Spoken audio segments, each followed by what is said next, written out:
Well, look at that. There we are.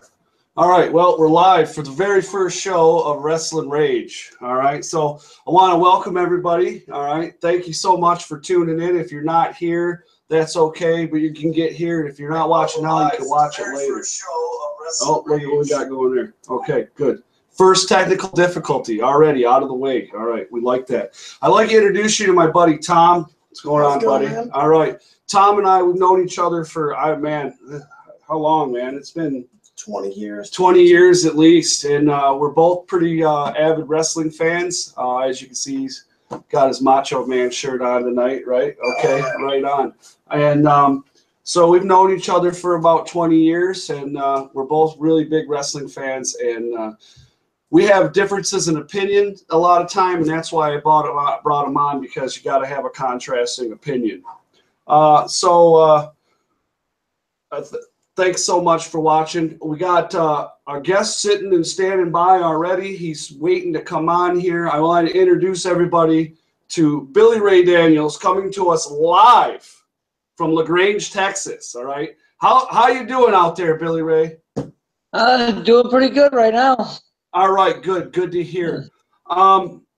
I want to just say right now that Billy Ray was recently featured on Global Forged, which was on Impact Wrestling. There's been 3 episodes so far, but he was on the first 2. And I want to ask you, Billy, how did you end up on Global Forge? Well, there was a tryout down at the Can-Am Wrestling School in Windsor, Canada. Went up there for it. Most of the footage that you've seen on it was filmed there while we were doing the tryout. And it was a big thing, had about 40 people all together. And we just got in there, we did our matches, did our promos, and went with what they told us, and that's where it is now. All right. I guess they got their 3 finalists, what they said last night, I think. Yeah, when it was on Impact, they called their 3 finalists. So when did you start training to become a wrestler? I think, if I'm not mistaken, was the beginning of October 2015. 2015. So you've been wrestling for almost 2 years now. Pretty close, yeah. Okay, so tell me how did you? So you decided you want to be a wrestler. How do you go about being a wrestler? Do you go to a school? I mean, what do you do? How does that work out? Well, if you're smart, you go to a school. But yeah, I actually went to the Blue Water Championship Wrestling Academy in Port Huron, Michigan. Head trainer's Andrew Darcy, and does a real good job, and he helped me out a lot, got me to where I am now. Okay, so so Andrew Darcy is the one that trained you at Blue Water Championship Wrestling. That's in Port Huron. What other so obviously you wrestled for Blue Water Championship Wrestling. What other promotions have you wrestled for? I've wrestled for PPW, which is Pure Pro Wrestling, based out of Michigan. I've also wrestled for CIW, Championship International Wrestling. DSW, which no longer runs now. Okay. There's been a couple other ones, but I can't remember their names. Right on. So you've been wrestling for 2 years now, so you've probably acquired quite a few matches. What's been your favorite match so far? My favorite match was actually earlier this year in Blue Water. I wrestled against Johnny Bravo. Johnny Bravo. Now Johnny Bravo goes to Can-Am, am I correct? Oh yes. Yep. He actually came up. It was right after the tryout I had. He came up and we had a match with each other. And it wasn't, I'm not going to say it was my favorite match as per se the match itself. It was what the match meant to me, because I have a lot of respect for the guy, and it meant a lot that me and him were able to get in the ring and do our thing. Because, I mean, with as long as he's been wrestling, I don't know if there'd be a shot to have a rematch with him or anything like that. Okay, right on. So now that's your favorite match. Now I follow you on Facebook. I see your YouTube, and if I'm not mistaken, you are now in a faction. Am I right? Oh, that is right. Part of the Nomads. The Nomads, and tell me how that came about.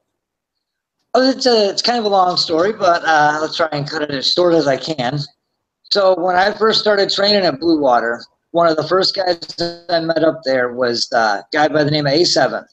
And he had come up there to get some extra training and whatnot. And so he had seen me grow, seen me improve. And then I started working for Pure Pro Wrestling after wrestling for about 7 months or so. And so he's been watching me and watching me and watching me. And it was his idea with his tag partner, CJ Anderson. Why don't we bring this guy in? He's not a big guy like us, but we could use a little cruiserweight to get in there and kind of add a little bit of excitement to our matches. And we kind of went from there, and we've had quite a run so far. Oh, yeah. So how long have you been with the Nomads now? About 3 or 4 months now. 3 or 4 months. Something like that. All right. Well, I want to thank you, Billy, for being on tonight. I know that you probably every weekend you guys go and you travel all over and wrestle. Do you have any matches coming up soon? I do have one coming up on Sunday in Trenton. Not sure who I'm working with, but I know the Ace is going to be there, so maybe there's a chance we can cause a little bit of trouble down there. Okay, awesome. Yeah, so it's in Trenton. What time is it at? Trenton, Michigan. I don't think he has a name for the company yet because he just kind of started back up type of thing. All right. So do you have a YouTube and you also have a Facebook, correct? Yes, I do. And my Facebook account, you can look up Billy Ray Daniels on there, and it has a link right to my YouTube account. All right. Well, I want to thank you so much for being on, Billy, and we appreciate it. Thanks so much. Thank you. All right, buddy. Have a good one. You too. Wish you the best. Thanks so much.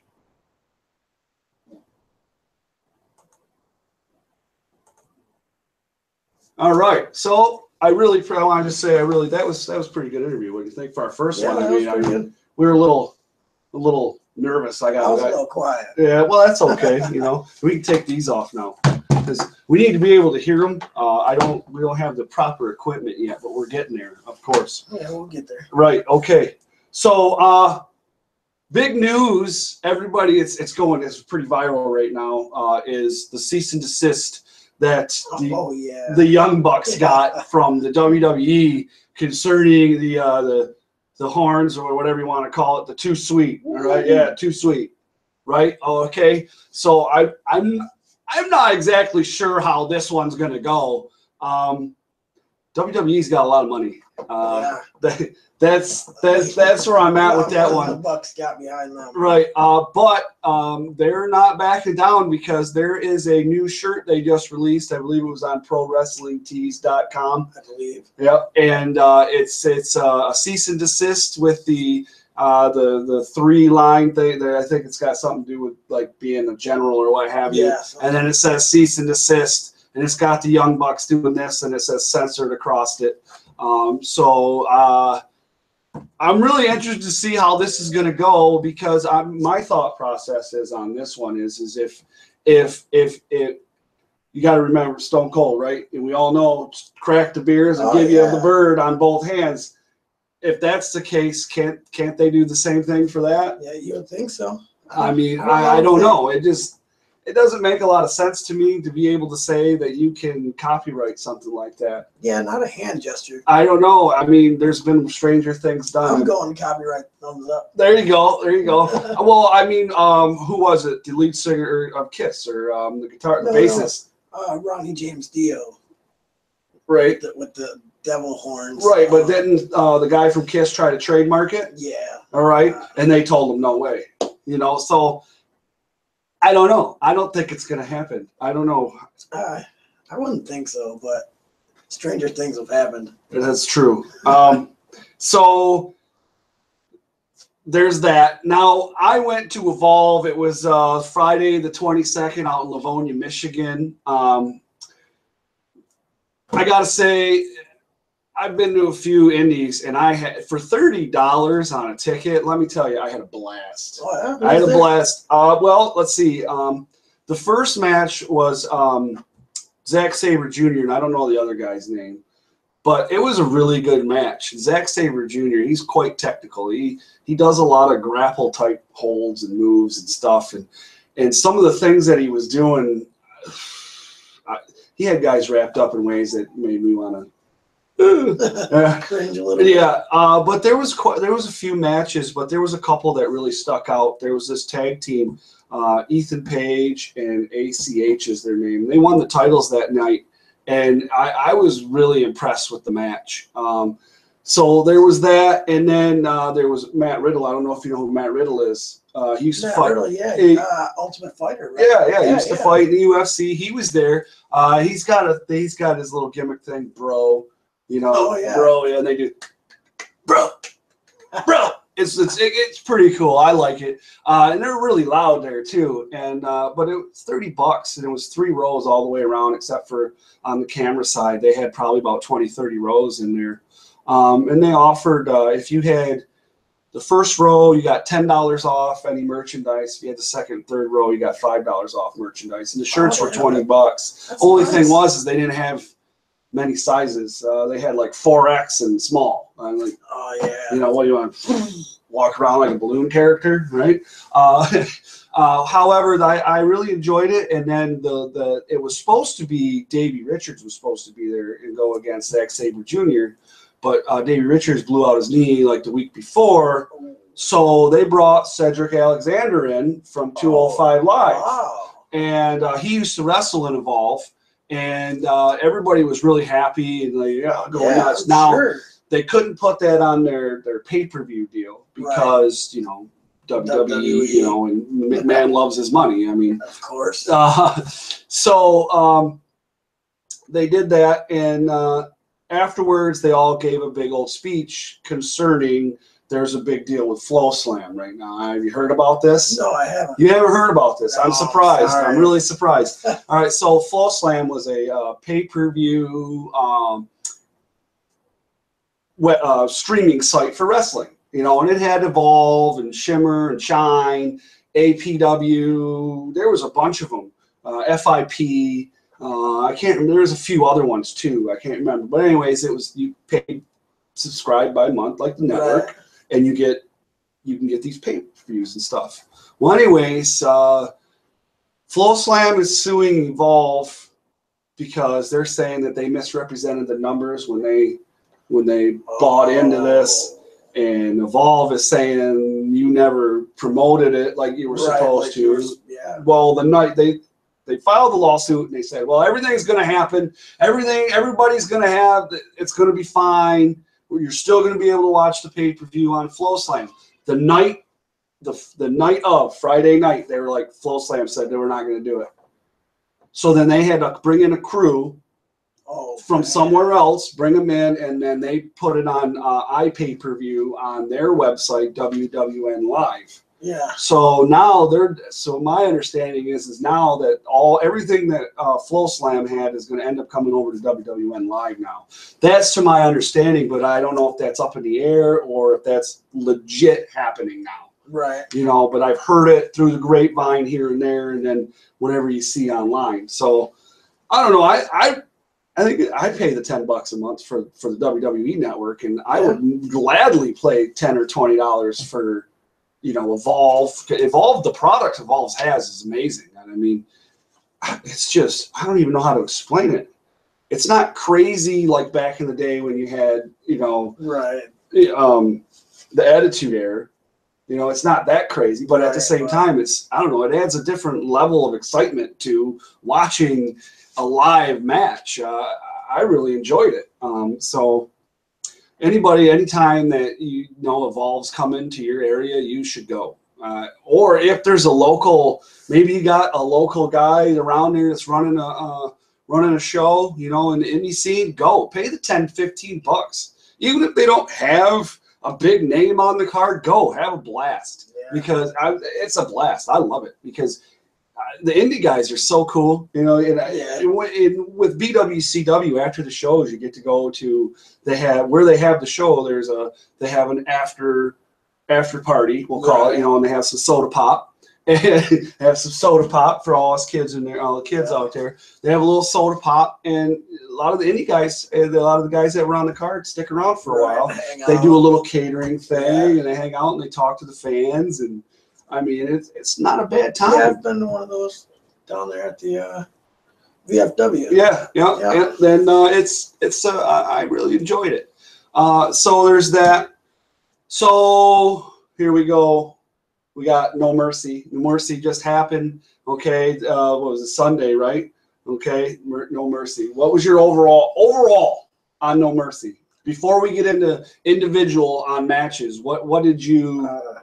6 out of 10. Yeah. Well, I got to be truthful. The first few matches put me to sleep. Yeah, they were. It was hard for me to keep going. I really, it's like Raw, and a lot of times after you get past that second hour, you're you're ready to go to bed. But it did get better. It's because we're old. It did get better. Did get better as it went on. Everybody knows that the Miz is gonna put you to sleep. Yeah, no matter what. Yeah. Although his mic skills are awesome. They are, and I give him all the credit in the world for that. But I mean, the guy's boring. He's boring, and that'll lead us right into the first match. Yeah, Miz beats Jordan, who the new storyline with him is he's Kurt Angle's son. Kurt Angle's son. Yeah. That don't sound like Jerry Springer. I don't know. They might be reaching a little bit. I would agree with that. However, now, if you pay attention to the dirt sheets, which I try not to do, however, they're saying that this is going to lead into him wrestling again. Kurt Angle wrestling. Yeah, that's what I've heard as well. Which I am stoked to see because I've watched him live. I watched him live at SmackDown in Detroit. Probably 2000 it was. Whatever it was the night that Stone Cold threw his medals in the Detroit River. Yeah, allegedly. I remember that. Yeah, allegedly. Yeah. If it's just one match, I'm intrigued. If it leads to a championship run or any kind of like the Goldberg run, I'm not. I won't be impressed. I don't know. I think this is why I brought you on because I disagree because I would like to see him if he can do it again. I think he can do it. Championship? I think. Well, I mean, if you look at how he competed before, I mean, don't get me wrong. With the broken freaking neck. Yeah, amazing. Long time ago. Come on. There's way too much talent. Way too much talent on the roster to. You make a valid point. There is a lot of talent on the roster now, and that's part of the problem with WWE is they're over. It's oversaturated. Way oversaturated. Well, what they should do is they should spread out, make a few more shows, maybe touch on tag teams a little bit. You know what I mean? Yeah. Give them a show of their own. Cruiserweights, I enjoy 205 Live. I really do. See, and I haven't got into it until recently. It's amazing. I like cruiserweights. Don't get me wrong. I loved watching Rey Mysterio Jr. go. Some of it's hinky. None of them are Rey. Well, none of them are Rey. You can't be that guy. But there is the Kendrick or I forgot the Brian Kendrick. Oh, okay, there we go. He's one of my favorite cruiserweights of all time. He's amazing. Like Spike Dudley, another one of my great. Yeah. Well, Spike was mini weight. But none of them are Ray. Yeah. 205 Live is fun. A little hinky every now and then, kind of like. Well, don't you think now that Enzo is the champ, that it's going to bring more? Not a little more flair, I would say. It'll bring more eyes, I believe. Well, I think, really well, they've turned it. It seems like they've turned Enzo into a heel, really. Yeah. Oh, yeah. I mean, which opens the door for an Enzo Cass reunion type thing, you got a championship. Where is Cass? I got a champ. He injured his knee. Oh, okay. You got a championship, I got a championship kind of thing, you know. It could work. I guess. You know? I don't know. Cass watching his back on 205 Live, swatting flies while Enzo's kicking people. But why did they break him up in the first place then at that point? I don't know. I wasn't really happy with that. Yeah, honestly. I don't think a lot of people were, to be truthfully honest with you. I mean, I truthfully wasn't. I know a lot of people are upset that Enzo won the title, but a lot. If you think about, if you go back, if I always go back to right now when it comes to this stuff is like Stone Cold Steve Austin's podcast with Vince McMahon, and when and they talk about business, right? Yeah, and Vince always says, "What's good for business?" Best for business. And 205 Live was flaming out, and putting Enzo on 205 Live is going to, it's gonna bring eyes. Whether or not it stays there. That's I don't know. If it doesn't stay there, it's completely their own fault. Writers, they've had problems with writers for a long time, if you ask me. Well, a lot of the storylines. I definitely can't do it. No, I can't either. And it's tough.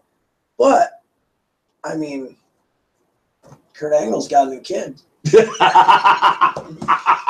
So, okay, you put it that way. You make a good point. So we've already talked about Enzo a little bit, but we got Finn Balor goes against Bray Wyatt again as the man, and he beats Bray Wyatt again.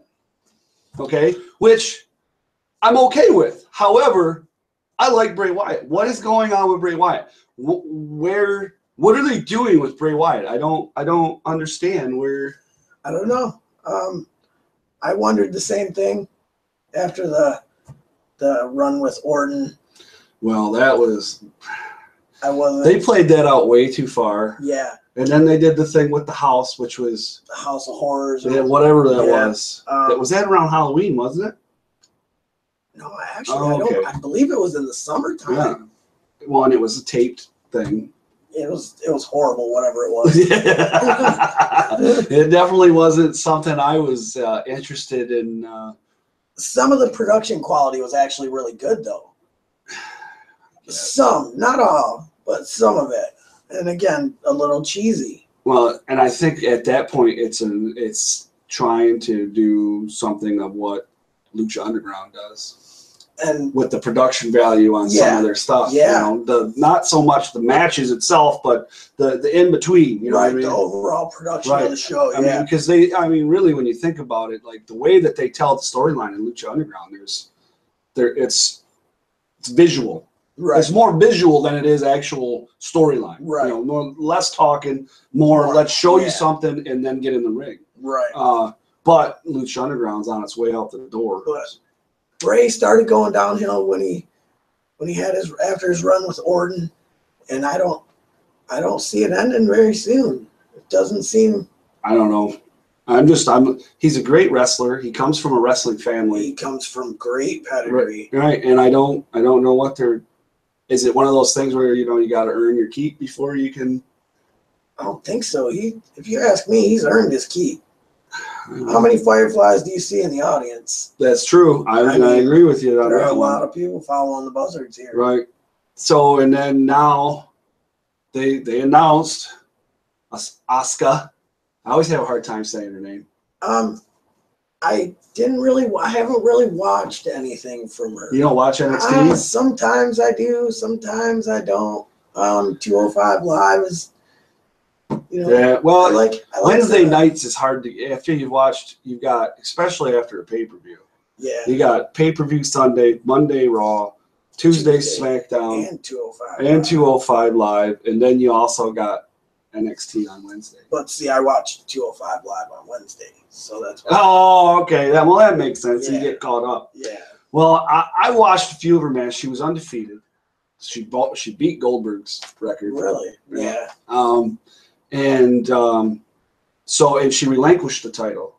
Really? She wasn't beat. So she gave it back to Triple H, and they announced that she was coming into the main roster. So what are they doing with the women's championship on NXT? You know what? A tournament? I I don't know. I need to pay a little more attention to that. But I think that they're going to do some type of match, and the women are going to fight it out. A tournament would be nice. You know, like well, didn't they just do the Mae Young Classic, and the girl that come out of there is going into NXT?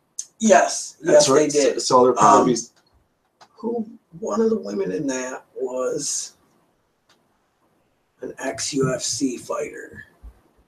Oh, I'm not sure about that one. I want to say she was one of Ronda Rousey's buddies. I believe you're right, and that's now they're talking about now Charlotte and the four horsewomen of UFC and the four horsewomen of. Well, let's lead into that. So since we're on the women, right? Okay, so let's talk about Alexa Bliss keeping the title. All right, so she keeps the title. What was supposed to be a 4-way turned into a 5-way when Bayley comes on. Right. And I want to be perfectly honest. I wasn't really entertained with the match. I don't know why Nia Jax doesn't have that title. I mean, they need to make her into a female version of Goldberg. Well, I mean, she's how much bigger than every girl in the division? What's the next biggest girl? Tamina? I mean, well, I'd say when you think about it, as far as storyline goes, she's definitely believable. Yeah, because all those girls are really small, real tiny. I mean, what's oh man, she used to come out with Charlotte all the time. The blonde come out of NXT. I can't even think of her name right off the top of my head. She reminds me a little of a small Beth Phoenix. Well, she was a bodybuilder, and that's how she came up into. And I mean, other than that, I don't see anybody that could really. Tamina and maybe Charlotte because Charlotte's tall. Yeah, but Charlotte's also got pedigree, so she can, I guess, put on a good show with Nia. Well, then you think about it. These other girls, you watch them, and I mean, Sasha Banks punched Nia Jax and she fell down. I don't believe that and that's part of the problem. Where's the believability of what you're doing? That's right. And it goes to like, okay, so you look at Brock Lesnar, right? Okay, Brock Lesnar, the Beast, right? The character, the Beast, dominant, right? Dominant character. Always has been. Oh, right. Okay, and he's in the male heavyweight division, and then you look at Nia Jax, she's dominant, right? Yeah. It's hard. It was very easy for me to believe that Braun Strowman could beat Brock Lesnar. Oh yeah, very believable. Very. And I could see that this is going to play out a little bit longer, but I'm very happy. Well, it's the match that needed to happen. The problem is how do I say? Brock doesn't have what he had previously before he went into the UFC. Yeah, well, the I mean what the hunger. There's that. There's the moveset. I mean, he's not entertaining anymore. No, yeah, he's a fighter now. He's just not entertaining anymore. He's a pugilist, not a wrestler. It was cool, you know, when he first came back, because I love Brock Lesnar, and you know I do. I never really got into the UFC until Brock Lesnar started fighting in the UFC. You can call me a bandwagon fan, you can call me whatever, I don't care. But that's exactly what I was. I started having parties in the garage and all this just for Brock Lesnar fights. Brock, that's right. And when he fought Randy Couture and won the heavyweight title, I was ecstatic. I went nuts. I don't think he slept for 3 days. But seriously, I was a huge Brock fan, and I was excited when he was going to come back into the WWE. And then, you know, it was like Goldberg. You know, I was a huge Goldberg fan too. Yeah. I mean, I got boxes of Goldberg toys. They're not up here, but I mean, his autographs up there. But they're all in boxes over there. I got them. I still got them. Some are in and out of the package. Some are out of the package. But I still got them. But anyways, I was a huge Goldberg fan. But the nostalgia wore off. Yeah. Because it wasn't entertaining anymore. Back when we were watching WCW, the music would hit. Oh, yeah. You know, and then the whole thing with the smoke sparklers and his face. Breathing it in. Yeah, and he'd come out. And what made Goldberg Goldberg, and a lot of times for everybody, and what made him cool to us is he came out, he wrestled, kicked someone's butt, and then he left. That's right. If he would have talked back then, we probably wouldn't have been all about Goldberg. No. You know? He didn't speak for like 3 months. Right. He didn't even say a word. And that was the thing, is he comes out and he's talking every night. And he he wasn't really good at it. I love Goldberg, but do your 1 or 2. Yeah. You know, and do what you want to do for your kids and all that stuff, and be in the video game. I get it, man. Right. But now it's time for it, buddy. Time for retirement. Yeah, it's time. And I kind of feel like that about Brock to a certain extent. I think Brock has a lot more in the tank than Goldberg did or does or whatever. Well, he's in way better shape. 10 years younger, like you said, in better shape. But I don't think Brock has the drive. I don't think he not anymore. I don't think he has the want. You've been Universal Champion of the WWE. You've been Champion of WWE. You've been UFC Heavyweight Champion. You beat Randy Couture, one of the best fighters in the cage. I mean, what else do you have to do? And even when you think about it, like, look at The Rock, right? Look at all the things that Rock's done in just wrestling, right? Right, just wrestling. Just wrestling. And there's really nothing much more for you to do. Right. You know what I mean? And that's where Brock's at. You know what I mean? He makes a lot of money. A lot of money. And, I mean, think about it. How many wrestlers walk out with a brand on their pants? on their shorts. Because he's sponsored by what? Jimmy John's, right? Jimmy John's. He's sponsored by Jimmy John's. How many other wrestlers do you know? So every time he wears that thing, he's getting paid. You know, he's getting paid. So yeah, I'm just not impressed. I love Brock as a fan, or as a mark, whatever you want to call me. I love it, and it's just not entertaining anymore. You know, a couple F5s, Suplex City, excuse me. You know, you do that a couple times, and you might get a Kimura. Yeah, but still, or you might have to like ride Braun Strowman around. Yeah. Did you see that? He jumps up there and he's like, okay. Braun Strowman should be the champ right now. I mean, as far as the storyline goes, though, I see why they did. But it's more believable to me that Braun Strowman would beat Brock Lesnar. Those dirt sheets that you talk about, I heard Finn Balor is next up for a Universal Championship shot. I just don't understand where the story behind it comes from right now. I don't understand how they're gonna make that believe. That's less believable than Bayley beating Nia Jax. Yeah.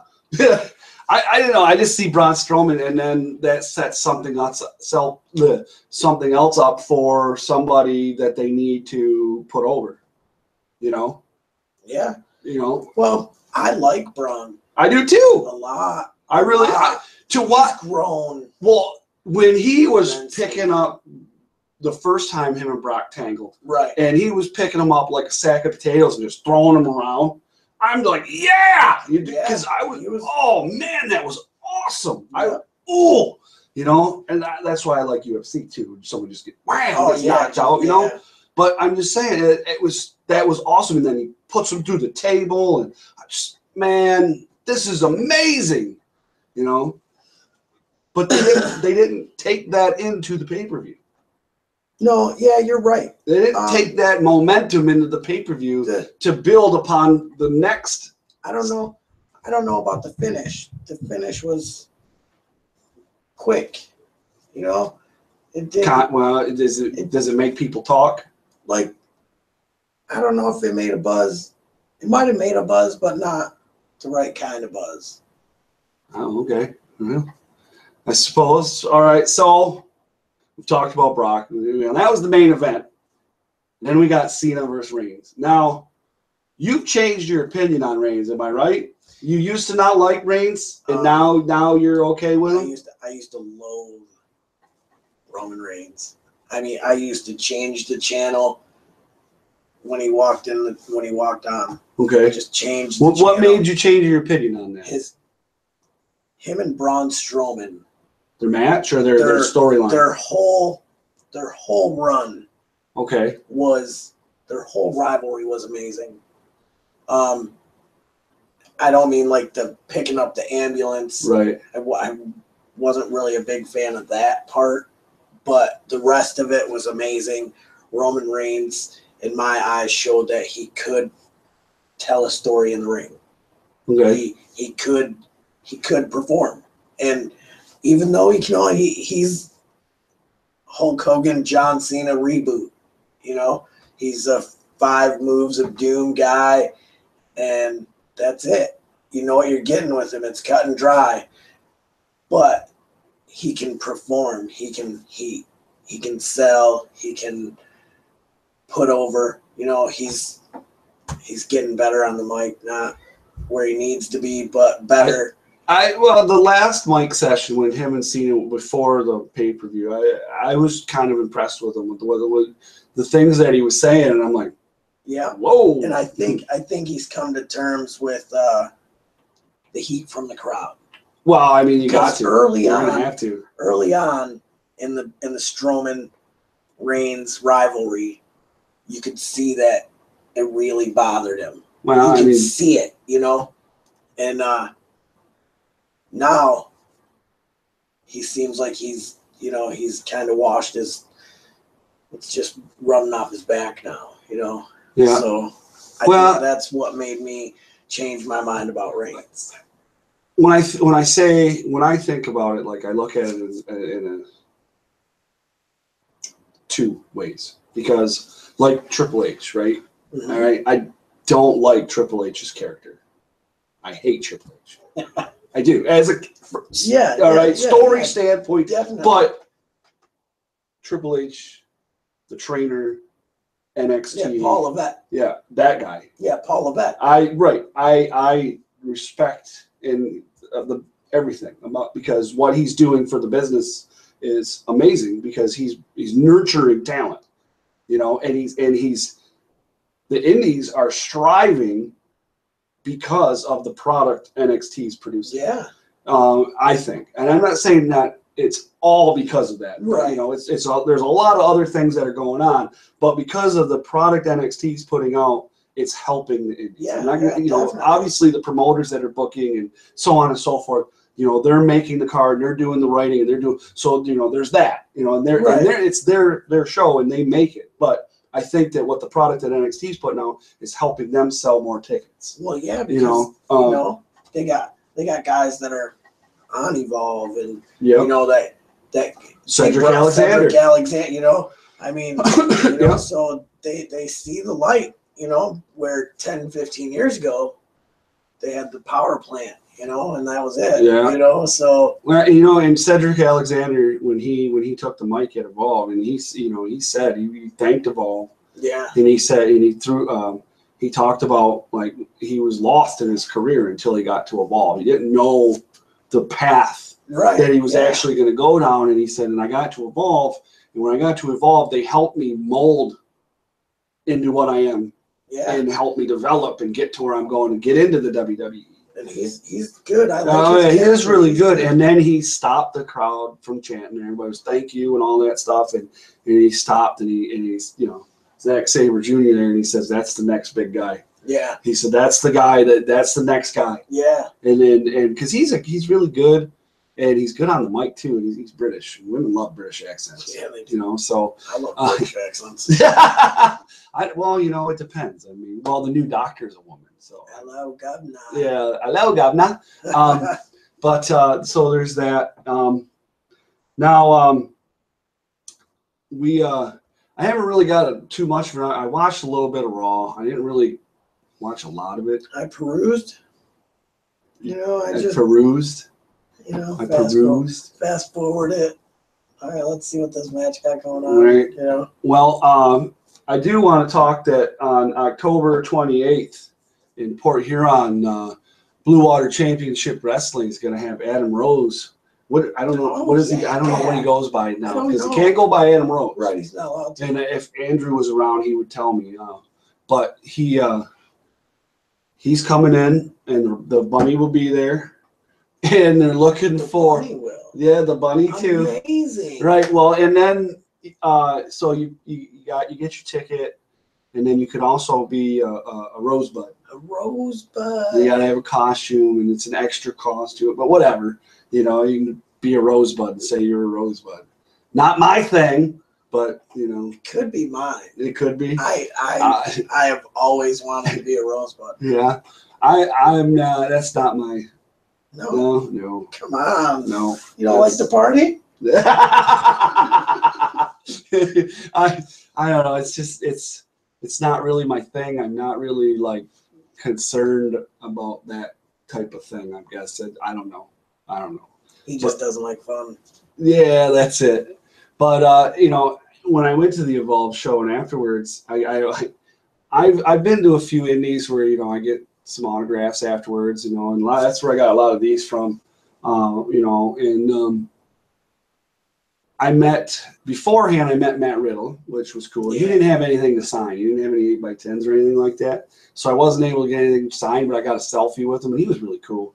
And then Zack Sabre Jr. over here, the 8x10 he charged me $10 for that. Really? 8x10 signed. And then we got me and CJ, my son, got a selfie with him. $10. Really? I was like, holy smokes. Do you want to know how much I spent on Sting? Now I know that's like far left and far right. Probably not. You tell me how much you paid for Sting, and I'll tell you how much I paid for Mick Foley. Ooh, okay.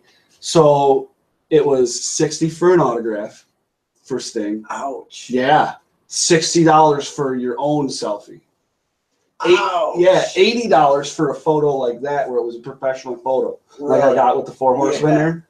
Yeah, dude. So what did you get? What'd you pay for? For Sting, altogether, $120. I got a selfie that they took, and 24-inch by 11-inch poster with the 3 faces of Foley and him dressed as Santa Claus, all signed in character. Really? Yeah, Mankind, Dude Love, Woo. Cactus Jack, Santa Claus. How much? $25. What? Yeah. Oh my goodness! When he was doing his stand-up. Stand-up tour, man. Yeah. Well, he needs to go on tour again. Because I'd I'd really like to meet Mick Foley. He was amazing. Amazing. Did you ever watch his when he interviewed Shane McMahon? No. Yeah, you didn't watch that. You need to go back and watch that. Really good interview. You know, because Mick's still pretty good friends with Mick is an amazing person.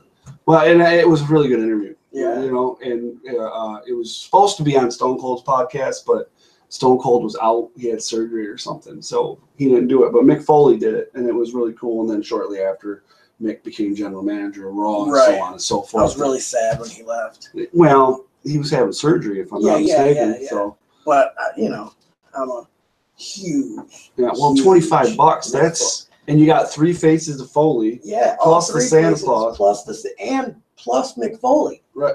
So you got 5 autographs, really. When you think about all 5 characters, I mean, and then real legit Mick Foley. Which did you get a book autograph too, or no?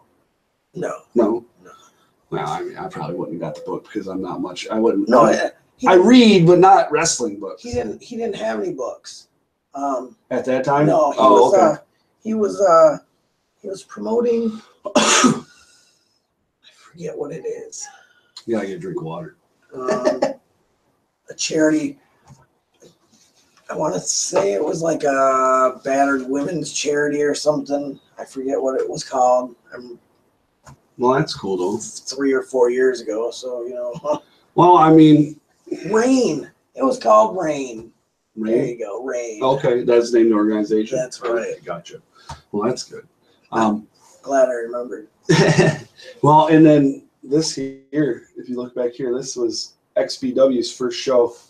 It's got all the women that were on the show except for Jillian Hall. But that's pretty cool. I thought that was awesome. Yeah, that is really cool. Yeah, and they were all really. That was a great show. I really enjoyed that show.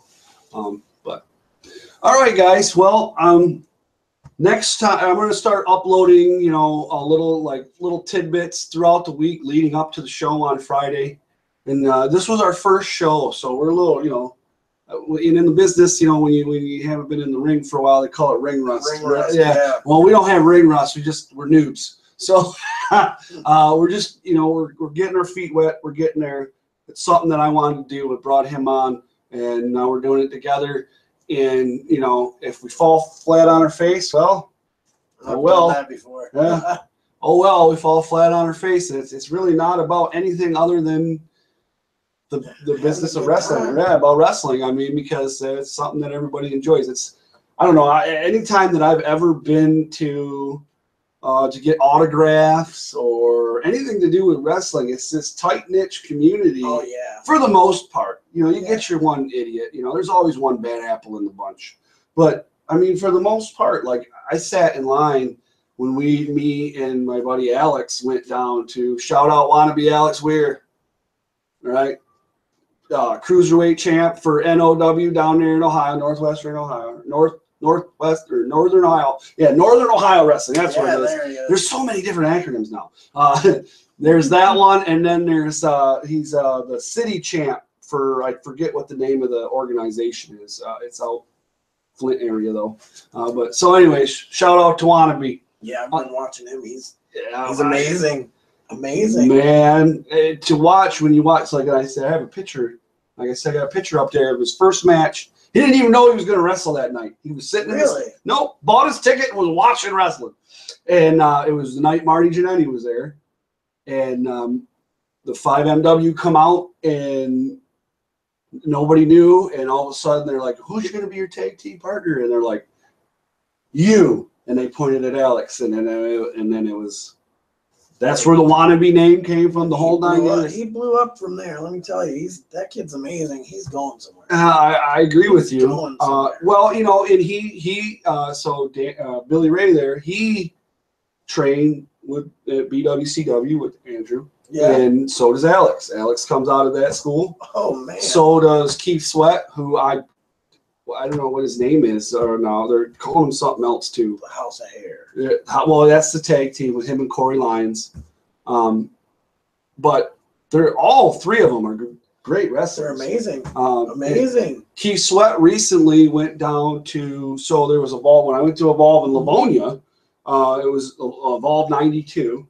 Yeah. And then they did, it was in Illinois. I don't know if it was actually in Chicago or not, but it was in Illinois, and we have a buddy who's a ref for Evolve. And he also works for the other promotions that they own too. But Keith Sweat went with him, and he ended up on the card for Evolve. Now, he didn't end up on the iPay-per-view, but he actually wrestled at Evolve. That's a lot more than a lot of other people around here can say. You know, so that's pretty awesome. And from what I understand is he may be on. I think he's going to New York for the next one. Hey, all right. They really liked what they saw. So I'm telling you, Keith Sweat. Yeah. You know, when Keith Sweat first debuted, he was a heel. You know, but it's hard. It's a lot. You know, in the new world of wrestling, sometimes it's hard to boo heels anymore because they put on a great show. Everybody wants to be the bad guy. You know, I tell you, they put on a great show sometimes, and you're just like, how do you boo that? Right. You know, it's hard. I blame Stone Cold. That's true. That's true. The things changed after Stone Cold. But I mean, they put on some great matches, and that's a story that just tells you the caliber of training that they're getting at Blue Water Championship Wrestling. I think that speaks for itself. These guys are getting. I know for a fact that Alex's phone blows up all week long, and I hear that I think Keith Sweat's on this card too, but there's a show Rhino's doing down in Allen Park. Really? Yeah, Rhino's going to be there, but it's his promotion to my understanding, and he got a call from Rhino, Alex did, to do this show, and I think Keith Sweat's already on the show. So that's cool. Yeah, I don't know. I have to look it up. I don't know what the day is, but I'll have to look it up. We'll have to get that. Yeah. So, being that Rhino's from Michigan, Yeah. right? And I've never met Rhino. Really? Nope, I never met Rhino. I wished I would have. There's been a couple opportunities where I could have. Well, it's like I missed the opportunity to meet Kevin Nash twice now. That hurts. Yeah, twice now, and that was my fault. You know, there was once where he was down at Gibraltar, and then he did a show in Bay City where he was just signing autographs. You know. Oh, really? So yeah, my bad. You know. You know, I lived in Florida for almost 20 years. I never went down to Miami to get Hulk Hogan's autograph. Really? Never. Yeah, you know, and that's something Hogan wants to do. Oh yeah. He enjoys it. Yeah, He wants to, especially, you know, guys our age. We walk in, he's in his prime. He's in his glory. You know, he gets to talk about the Mega Powers. He gets to talk about the it's like Rocky and what is it? Rocky Balboa. He's in the Yeah. restaurant. And he's telling stories about it. Yeah, same thing. Well, at this show here, this was a fundraiser for Colin Vanny, and they had a lot of memorabilia, wrestling memorabilia. That's where I won that picture, that Batista picture there that's autographed. But they had a lot of stuff there, and they had like Hulk Hogan actually sent a bunch of stuff. Yeah. Donated a bunch of stuff himself, cool. you know. And there was a couple 8x10s signed by Hulk Hogan. Really? My instructor, Kelston Winter, actually won one. And he has a really good friend that's a huge Hulk Hogan fan, so he gave it to him, to my understanding. But then my instructor also won a women's Divas Championship belt signed by Jillian Hall. Like, oh yeah, it was a belt, and then they handed it to Jillian Hall, and she signed it, and that was there. You go, thank you. And that sits at the dojo, so that's pretty cool. Yeah, that is cool. And then they had Sting's tights with the scorpion on the side. Oh, man. That was signed. Booker T's tights, and that's actually my Mr. Weir won that. That's what it was. He won the Booker T and traded it to a guy who won 2 Hulk Hogans, and he gave the Hulk Hogan to his buddy, if I'm not mistaken. Yeah. So that was cool. Yeah. Oh, somebody's messaging me. No big deal. So yeah, that was a good time. I had a blast. I really enjoy the indie shows. I have a good time. So, all right. So, you know, talking about that, the 28th, BWCW, American Legion, Port Huron. Check that out. Need tickets. Go to PKSA. You can go to the American Legion. I'm not sure who else has got. Oh, the wrestlers too. Alex. I'll just get mine from him. Thank you. So there's that, and then I'm gonna be posting some videos leading up to next Friday when we do our next one. And again, like, you know, we're noobs, so we're getting used to it, and we're getting there. We'll get there. Yeah. I like to talk, so then, you know, that's my sometimes. So, you know, there's that, and I'll do that, kind of get you guys interested in the stuff, and post like news stuff, and maybe a couple live videos, or maybe, you know, like a little video. Hey, you know, there's this going on. You know, I'm not sure who I'm going to try to have an indie guy or whoever once a week if I can. So I'm kind of fortunate. We're kind of fortunate because we got Andrew, and we know the people that I know, or we know, or whatever, and that's going to help us out a lot with this show. Yeah. So, and Andrew, if you never talk to Andrew about wrestling, the guy is like a walking encyclopedia. Yeah. He can tell you matches, years, date, who won, the whole 9 yards. It's insane how much the guy knows. It really is. So there's that. And one day we're going to have him on. One day we will have him on. So we just don't know when yet. So I want to say thanks so much, guys. This first episode, and thanks for coming. You know, thank you for having me. Yep, next week coming back, right? Oh yeah, I didn't scare you off, did I? All right, okay. All right, so Billy Ray might have been. Yeah, I don't know. He looks a little crazy. Yeah. Well, you know what they say about Texas. Yes. All right, guys. I want to say thanks so much again, and we'll catch you again next week. Pay attention. Facebook, YouTube, all them things. Check them out. I suck at social media. Yeah, I do too. Yeah. Well, we'll figure it out, right? I hope all right. so. Peace. Oh yeah. Too sweet.